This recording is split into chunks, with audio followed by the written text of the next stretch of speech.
Assalamualaikum warahmatullahi wabarakatuh. Setiap makhluk yang dicipta mempunyai tujuan dan peranan masing-masing.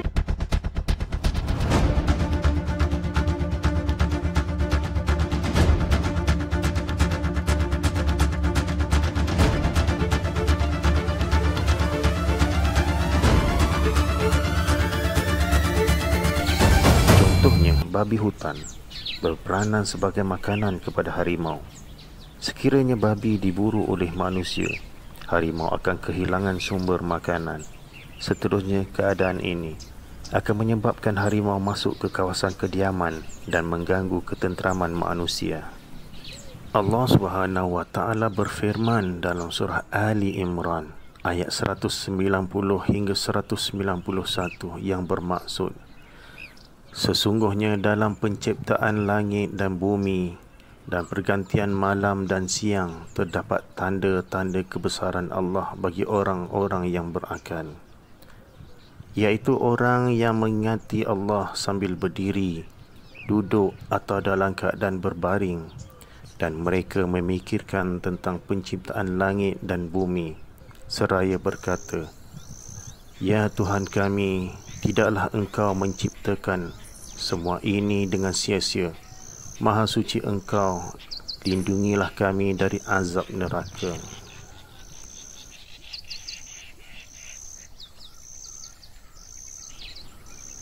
Begitu juga dengan lalat yang dikenali sebagai haiwan yang menjijikkan. Larva yang banyak dihasilkan daripada penetasan telur lalat akan membantu memakan, seterusnya melupuskan sampah atau bangkai sehingga segala kotoran menjadi bersih. Sekiranya lalat yang merupakan makhluk yang kecil juga mempunyai tujuan dan peranan dalam penciptaannya, bagaimana pula dengan penciptaan manusia yang jauh lebih besar daripada lalat dan diberikan akal untuk berfikir? Apakah tujuan mereka dilahirkan? Apakah yang terjadi selepas mereka melalui kematian? Sudah pasti manusia mempunyai tujuan dan peranan yang lebih penting daripada lalat dan haiwan lain. Al-Quran menjelaskan bahawa tujuan utama manusia diciptakan oleh Allah adalah untuk beribadah kepada Allah. Firman Allah yang bermaksud, dan aku tidak jadikan manusia dan jin melainkan untuk beribadah. Surah Az-Zariyat ayat 56. Walau bagaimanapun, dengan menghambakan diri kepada Allah, manusia akan memperolehi kebebasan yang sebenar. Ini kerana penghambaan diri kepada Allah akan dapat membebaskan diri daripada penghambaan kepada manusia. Maksud ibadah. Ibadah merupakan pengabdian diri hamba secara berterusan kepada penciptanya. Ibadah dari segi bahasa bermaksud tunduk dan patuh kepada perintah Allah. Dari segi istilah pula, ibadah ialah semua perkataan dan perbuatan zahir atau batin yang disukai dan diredai Allah. Sehubungan itu, ibadah jika dilaksanakan dengan niat yang ikhlas kerana mencari keredaan Allah akan diberi ganjaran pahala. Ibadah terbahagi kepada dua kategori, iaitu ibadah khusus dan ibadah umum. Ibadah khusus ialah ibadah yang telah ditetapkan oleh syariat Islam dari segi cara pelaksanaan, rukun, syarat serta tidak boleh diubah-ubah. Contoh ibadah khusus ialah solat, puasa, zakat dan haji.